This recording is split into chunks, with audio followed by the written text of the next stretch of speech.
ಇವತ್ತು 2024 ಮೇ 26ರಿಂದ ಜೂನ್ 1ನೇ ತಾರೀಕಿನವರೆಗೆ 12 ರಾಶಿಗಳ ವಾರ ಭವಿಷ್ಯಗಳನ್ನು ತಿಳಿಸ್ತಾ ಇದ್ದೀನಿ. ಈ ಗೋಚಾರ ಭವಿಷ್ಯಗಳನ್ನು ಯಾವ ರೀತಿ ನಮ್ಮ ಜೀವನಕ್ಕೆ ಅಪ್ಲೈ ಮಾಡ್ಕೋಬೇಕು ಅನ್ನೋದರ ಬಗ್ಗೆ ನಾನು ಡೀಟೇಲ್ ಆಗಿ ವಿಡಿಯೋ ಮಾಡಿ ಹಾಕಿದ್ದೀನಿ. ನೋಡದೇ ಇದ್ದವರು ಖಂಡಿತವಾಗಿ ತಪ್ಪದೇ ನೋಡಿ. ಅದರ ಲಿಂಕನ್ನು ಡಿಸ್ಕ್ರಿಪ್ಷನ್ ಬಾಕ್ಸಲ್ಲಿ ಕೊಟ್ಟಿದ್ದೀನಿ.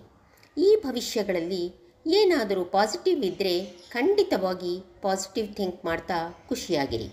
ನೆಗೆಟಿವ್ ಏನಾದರೂ ಇದ್ದರೆ ಇಲ್ಲಿ ಹೇಳಿರೋ ಪರಿಹಾರಗಳನ್ನು ಮಾಡ್ತಾ ಪಾಸಿಟಿವ್ ಥಿಂಕ್ ಮಾಡಿ. ಆಗ ನೆಗೆಟಿವ್ ಎಫೆಕ್ಟ್ಸ್ ಸ್ವಲ್ಪ ಮಟ್ಟಿಗೆ ಕಡಿಮೆಯಾಗುತ್ತೆ. ಮೇ 26ರಿಂದ ಜೂನ್ 1ನೇ ತಾರೀಕಿನವರೆಗೆ ಕಟಕ, ಸಿಂಹ ಹಾಗೂ ಕನ್ಯಾ ರಾಶಿಯ ವಾರ ಭವಿಷ್ಯಗಳನ್ನು ನೋಡೋಣ.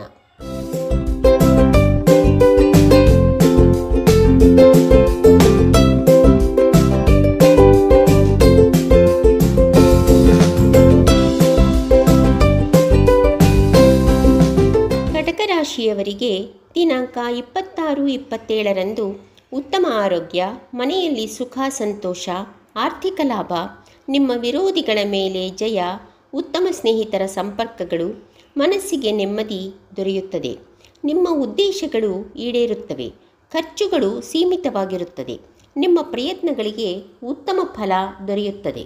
ದಿನಾಂಕ 28-29ರಂದು ಉತ್ತಮ ಆದಾಯ, ಕೈ ಹಾಕಿರುವ ಕೆಲಸಗಳಲ್ಲಿ ಯಶಸ್ಸು, ಬಾಳ ಸಂಗಾತಿಯ ಬೆಂಬಲ, ಸುಖ ಸಂತೋಷ, ಗೌರವ ನಿಮ್ಮದಾಗುತ್ತದೆ.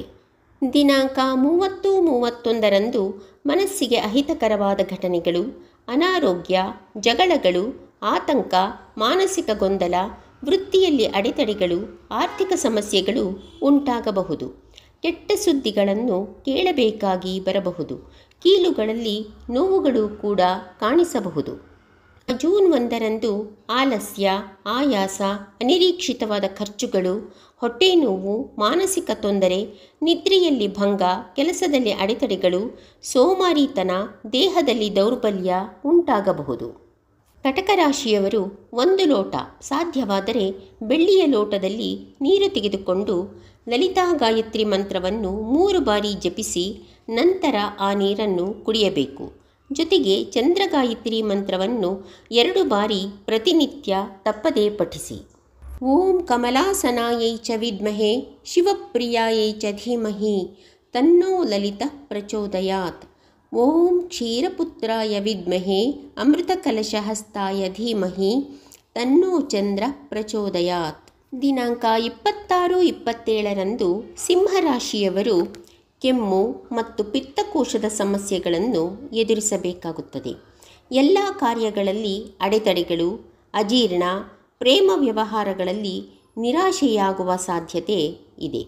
ದಿನಾಂಕ 28-29ರಂದು ನಿಮ್ಮ ಪ್ರಯತ್ನಗಳಿಗೆ ಗೆಲುವು, ಒಳ್ಳೆಯ ಆರೋಗ್ಯ, ಮಿತಿಯಾದ ಖರ್ಚು, ಉಳಿತಾಯ, ಮನೆಯಲ್ಲಿ ಸುಖ ಸಂತೋಷ, ಒಳ್ಳೆಯ ಸ್ನೇಹಿತರ ಸಂಪರ್ಕ ಹಾಗೂ ಮಾನಸಿಕ ನೆಮ್ಮದಿ ದೊರೆಯುತ್ತದೆ.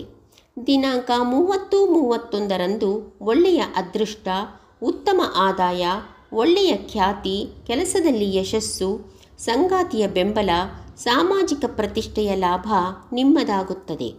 ದಿನಾಂಕ 1ರಂದು ಅನಾರೋಗ್ಯ, ಕೀಲು ನೋವು, ವೃತ್ತಿಯಲ್ಲಿ ಅಡೆತಡೆಗಳು, ಅಹಿತಕರವಾದ ಘಟನೆಗಳು, ಆರ್ಥಿಕ ನಷ್ಟದ ಭಯ, ಜಗಳಗಳು, ಆತಂಕ, ಮಾನಸಿಕ ಗೊಂದಲ, ಕೆಟ್ಟ ಸುದ್ದಿಗಳಿಂದ ಒತ್ತಡವನ್ನು ಕೂಡ ಅನುಭವಿಸಬೇಕಾಗಿ ಬರಬಹುದು. ಸಿಂಹರಾಶಿಯವರು ಲಲಿತಾ ಗಾಯತ್ರಿ ಮಂತ್ರವನ್ನು ಪಠಿಸುತ್ತಾ 2 ತುಪ್ಪದ ದೀಪಗಳನ್ನು ಹಚ್ಚಿ ಹಾಗೂ ಸೂರ್ಯ ಗಾಯತ್ರಿ ಮಂತ್ರವನ್ನು ತಪ್ಪದೇ ಜಪಿಸಿ. ಓಂ ಕಮಲಾಸನಾಯೈ ಚ ವಿದ್ಮಹೇ ಶಿವಪ್ರಿಯಾಯೈ ಚ ಧೀಮಹಿ ತನ್ನೋ ಲಲಿತಾ ಪ್ರಚೋದಯಾತ್. ಓಂ ಭಾಸ್ಕರಾಯ ವಿದ್ಮಹೇ ಮಹದ್ಯುತಿಕರಾಯ ಧೀಮಹಿ ತನ್ನೋ ಆದಿತ್ಯ ಪ್ರಚೋದಯಾತ್. ಕನ್ಯಾ ರಾಶಿಯವರಿಗೆ ದಿನಾಂಕ 26-27ರಂದು ಒಂದು ರೀತಿಯ ಭಯ, ಆತಂಕ, ಮನೆಯಲ್ಲಿ ಸಮಸ್ಯೆಗಳು, ಆರೋಗ್ಯ ಸಮಸ್ಯೆಗಳು, ಆರ್ಥಿಕ ಸಮಸ್ಯೆಗಳು ಕಾಡಬಹುದು.